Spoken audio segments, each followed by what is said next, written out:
आणि आमच्या वडिलांनी हे जे सगळं काय उभं केलेलं आहे ते आम्ही सगळे भाऊ आम्ही काय केलं असं म्हणत नाही, आमच्या वडिलांनी सगळं उभं केलेलं आहे.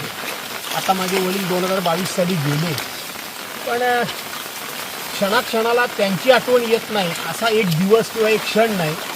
आणि म्हणजे शेत ते त्यांचं शेत आहे, त्या शेतामध्ये आम्ही काम करतो, त्यामुळे त्यांच्या आठवणी काढणं, आईची आठवण काढणं हे धर्मप्राप्त आहे. जोडलेली आहे याची.